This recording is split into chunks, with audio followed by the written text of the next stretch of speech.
The Power of Four is the first book in the Legacy of the Goddess series. It is a tale of fantasy, magic, and adventure, set in ancient Egypt in the mythical village of Neten on the banks of the great sacred river. Chapter 18. The Unbinding and the Return Home. He could see some people resting at a distance, sitting round a fire. He walked to them. It was a small group of nomads. They were singing a familiar song to the beat of drums. He had heard the folk song many times. It was sung by nomads in the desert. The song was about the beautiful moon and the stars, and how the winds brought messages from loved ones to the travelers in the desert. It had a haunting quality. To Ezra, it seemed almost unreal. He could not understand why he had so many difficulties all his life, that he had to pass so many tests. Was he not a good person? Why did the gods punish him so? He felt bitter that after trying so hard, he was still not succeeding, and others, like his friends, did so little, yet were rewarded with riches, and there were no wants that remained unfulfilled in their lives. Ezra, you were born a magician. What you do today will affect your life. You are learning now. Do not compare yourself to others. Their path is different from yours. Your path is not like the others. The strength and power that you get from your experiences will defeat any evil force that tries to attack you. The evil they send your way will blow back and unleash its fury on them. People think it is the gods, or the spells, or the rituals. No, it is none of that. It is the strength of your experiences which will decide whether you win or lose. Don't undervalue yourself by comparing yourself to others. The ritual you are about to perform will prove that, whispered the guardian. On seeing Ezra, the chief nomad welcomed him. He sat among them and listened to them sing. They stopped singing after a while and offered Ezra some bread to eat and water to drink, which he accepted gratefully. He ate slowly. His friends, caught in the thick fog, watched him. They felt helpless, but they had to trust him to come up with a plan. Ezra told the chief nomad how he had lost his friends and was helpless. He did not know what to do. The group listened with great interest. The chief suggested that he may be able to help. He said that when he was young, his tribe had been banished to the netherworlds by a rival tribal chieftain. He said that he knew how to unravel the mist that bound his friends, but the ritual had to be conducted by Ezra and not by him. He said that the gods of the four directions sometimes sent their emissaries to help those who seek their help. He said that the four friends that Ezra talked about were the four emissaries of the four assistants of the river goddess. The chief asked four of the strongest men to stand in the four directions, north, east, west, and south. They stood, representing the four gods. Ezra stood at the center as Kefri to conduct the ritual. He was not sure how he would do it, but he had faith in the lessons taught to him. He put shields of protection around him and over on the four men standing on the four corners. He rang the sistrum thrice to start the ceremony. He called on the four deities to protect them from dark forces as they conducted the ritual that would free his friends from darkness. He called on the goddess to help him with the ritual. He called on the sacred river guardian, his mother and his father, to bless him. He was transported to the world of magic, where his ancestors before him conducted the rituals with minimal tools. In the swirling wind he saw Khepsenuf, the falcon-headed god on the east. Fire rose from his staff. Imsat, A human figure stood on the west. There was wind blowing around his feet. Zamutef, with the head of a jackal, stood on the north, his feet digging into the sand. On the south, Hapi the baboon-headed god, with drops of water falling off his body. They stood as the four witnesses of the ceremony. Ezra started reciting the hymns he had learned in praise of the divine, the source of all, to reveal where his friends were. He was lost in a trance. He felt powerful magic coursing his veins. The nomads felt it too. They stood, their feet digging into the sand. Ezra felt almost blown over by the forces he had summoned, but he stood still. He did not sway, his mind fixed on the divine source. Each of the men invoked the energies of the four gods to assist them in the ritual. The energies of the four sons of Horus were on the four men. Ezra stood at the center of the square, his mind focused. They stood under the constellation of Ursa Minor. He called on the source to unbind his friends, to remove the swathes of mist around them so that they can be their human selves again, free from any dark, toxic influence. Ezra took his black stone sickle and symbolically cut through the layers of mist as if cutting long strips of cloth that bound his friends. He felt a hand on his shoulder. He opened his eyes.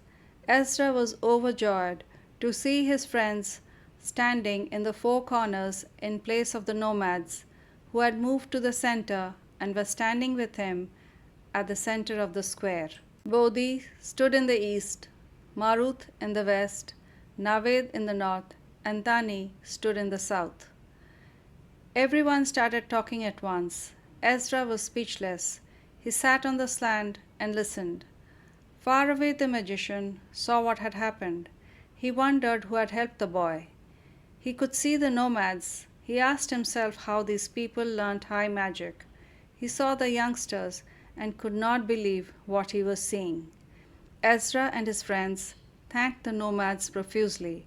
The nomads were surprised to have witnessed a magical ritual conducted by a young boy. They were relieved to see the friends who had appeared together from nowhere, as if walking from a thick mist from another world. The chief nomad whispered in Ezra's ears, "The magic is in you. It always is. We just facilitated it." He raised his hand in farewell. The young travelers left for the riverbank and reached there late. They got into one of the boats and took rest for the night. Ezra, lying in the boat, looked up and saw the dark sky and wondered how different events had been for him at dusk, how he was without hope, and how sad he felt. And now it was past midnight and things had changed completely for him. He had learnt to trust himself, trust the source. He had tried hard and succeeded, and that was what mattered to him the most. He turned on his back and was fast asleep. The next day he was up at dawn. He got down from the boat. His feet touched the soft earth of the river bank. He walked on the banks and thought of the previous day's events. He wanted to stretch his legs before they were off to Neten. There was a familiar chill in the air. He could see few people up at this time of the day. "Greetings, dear one." Ezra stood still. "Guardian, what are you doing here? It is a long way from home." She laughed, a beautiful, soft, tinkling sound. "I am everywhere, dear one. Wherever my people call me, I am there." "So it was you who talked to me last night," said Ezra. "Yes, Ezra." This was the first time she took his name. "I have watched over you since you were a child. You did some powerful magic out there in the desert, removing the mist and freeing your friends. Your father is imprisoned too by—" There was a pause. "You have to hurry. There is no time to lose. Go back to your roots. There you will get all your answers. Go to Neten. Is my father? Hesitated Ezra. Conduct the ceremony, dear one. Your father will be found. Ezra hurried back. He had walked a long way from the boat. The sun had risen. He stopped to give salutations to the sun, as was customary for him. Then he ran towards the boat. Others were waiting for him. As soon as he arrived, the boat began to move. Naved gave a sigh of relief. He was too scared to say anything. Bodhi was worried for his younger brother, but he did not show it. It was high tide, and the river currents were strong. They even saw a crocodile in the water. Late in the night, they reached Neten, and still later around midnight, they knocked on the door of Ezra's house. Arya was overjoyed to see them. They were soon sitting and eating the delicious food cooked by her to their heart's content. Arya was inside the altar room to pray and thank the goddess. She came out and said, "We cannot wait any longer. Dark forces may come any moment. I'm calling Shaila. She has been helping me with the rituals." Before she could say anything more, there was a knock on the door.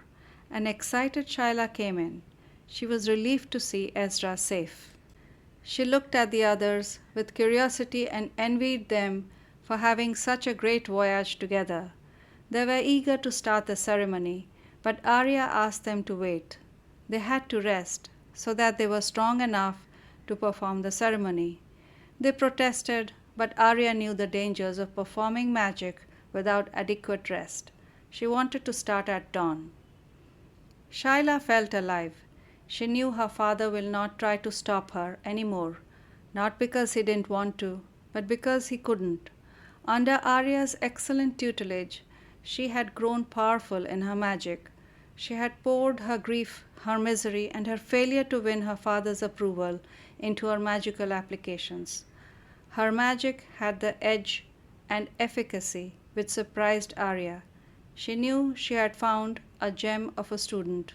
Shaila, on her part, knew she was good, better than most, probably the best among students that Arya ever had, and she would do anything to help Arya to get her love and affection. Arya's world was her tribe, her family. There was nothing Shaila wanted more in the world than to be a part of it. Shaila prepared to be the oracle. She had to refrain from eating anything till the ceremony was over. Ezra was happy to see Shaila. He knew they both liked each other. While others were busy eating, he slipped out into the garden, and soon Shaila joined him. "Ezra, how was the journey? It must have been difficult to conduct a ritual with strangers," said Shaila. She was looking pretty in a white sheath dress.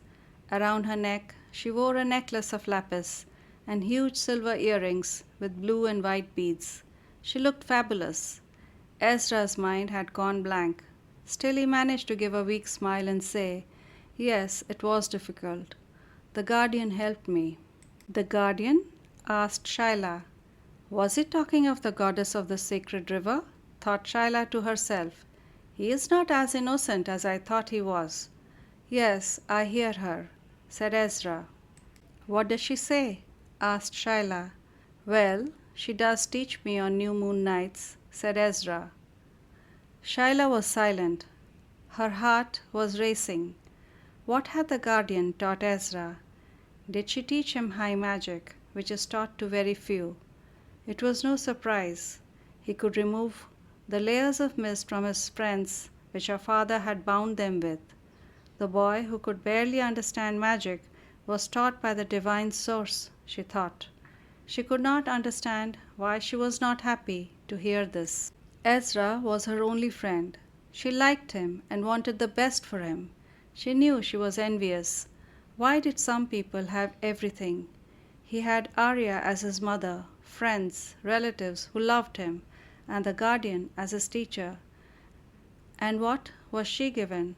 A father and an aunt, thought Shaila. She tried to stay calm. She had important work to do. Has the guardian revealed the truth about me? She thought to herself. Will Ezra leave me when he hears that I am here to inform for my father about them? she thought, feeling almost unwell. "Why are you looking so serious?" asked Ezra. "I'm just surprised you never told me that you could hear the guardian," said Shyla. "In the world of magic, it is considered very auspicious." Ezra laughed.